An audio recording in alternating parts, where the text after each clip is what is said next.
I'm gone. I'm gone. I'm gone. So gone. Yes. Armament Max is out at the range today. Surprisingly, this is 2 days after Christmas and it's about 50 degrees or so. We've got a warm snap. Great time to get to the range. Basically, on the table, I have a assortment of 10 millimeters. We'll talk about each individual one here in a minute. I don't know if a lot of people don't realize the story of the 10 millimeter, that it was adopted by the FBI in 1989 in a 1911. It was the Colt Delta Elite. Well, unbeknownst to most people, the 10 millimeter kicks a little bit, and FBI guys, they were, well, we won't use a bad word, but yeah, they couldn't handle it. So they downloaded it, and what they ended up with was the pressures of a 40 Smith & Wesson, and at the time they were marketing that ammo as 10 millimeter light. Well, that's when Smith & Wesson got the idea, going, what can we do? Well, let's just shorten the case and make a 40 Smith & Wesson, and that's where the 40 Smith & Wesson came to be. It's a short 10 millimeter. All righty, enough of that. The one thing I really wanted to show you guys today is this 1911. This is a friend of mine's. This was our first day. He got it for himself for Christmas. It is a Ronin, Springfield Armory Ronin. It's a standard length barrel, 10 millimeter. We fired at the thing's attack driver. He paid, what does it say, $880 out the door. Pretty good trigger. The trigger we were discussing kind of has a little bit of a creepy, but it can be fixed. With a little shooting, it might disappear altogether. Next, we're going to go on to the Glock. Now, when I bought my Springfield, I almost bought a Glock. Didn't like the grip. This is a Glock 20 in 10 millimeter. Now, if you see, I don't know if you can see it right here, it's got a ported barrel. Now, in this one, the rifling continues all the way through the port. He says it does shave some lead. But that's a Lone Wolf ported barrel. He said, I think he said it cost him right around $600, standard Glock price. Now we're going to get on to the really nice one.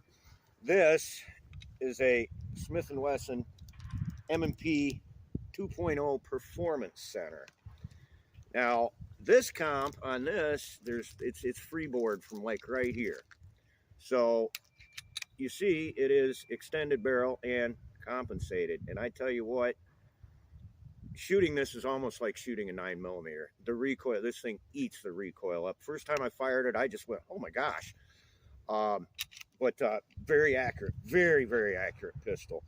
And that was, what'd you see, $930 bucks. So, you know, he paid a little bit more for that one. Like I said, it's the extended comp barrel. Generated, yeah, it's I'm trying to read my cheat sheets because they're not my guns. Let me see. Yeah, okay, yeah, it's a performance center. It's got all the really nice triggers. It's a really nice trigger in it. And then we'll go on to this. Now, I made a video of this one. This is my Springfield XDM 10 millimeter.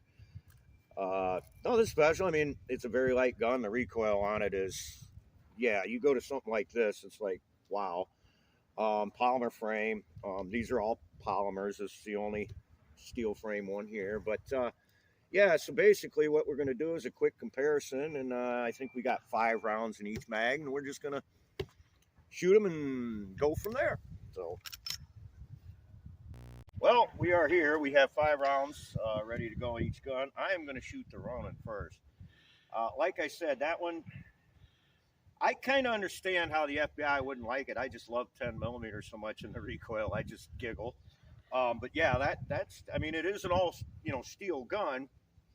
So that helps with the weight of the gun to keep the recoil down. But honestly, I don't know if the XD recoils as hard as the Glock or vice versa, but all I know is this one here feels like you're shooting a 22 or 9, I should say. All right, we're going to start with a Ronin, 1911, 10 millimeter.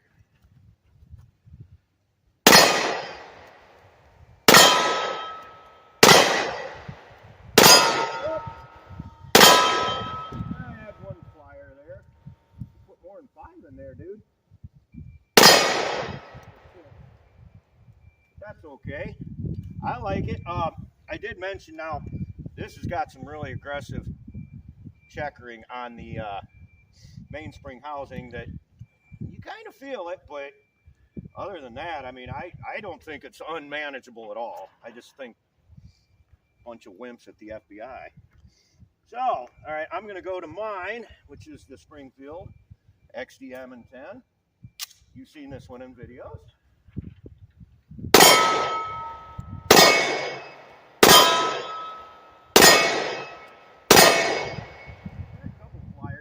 Also shoots pretty decent. All right, we'll go to the Glock with the ported barrel. And I'll tell you, this one probably recoils as much as this one, maybe somewhere in there. Now this one is the ported, so it shouldn't recoil as much. We'll see.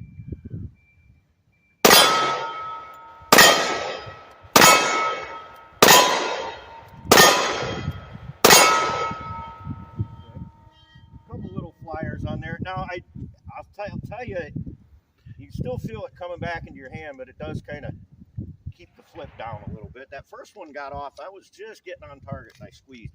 Trigger on it's really nice. I love this one. This is the Performance Center, and I know what the recoil on this one's like.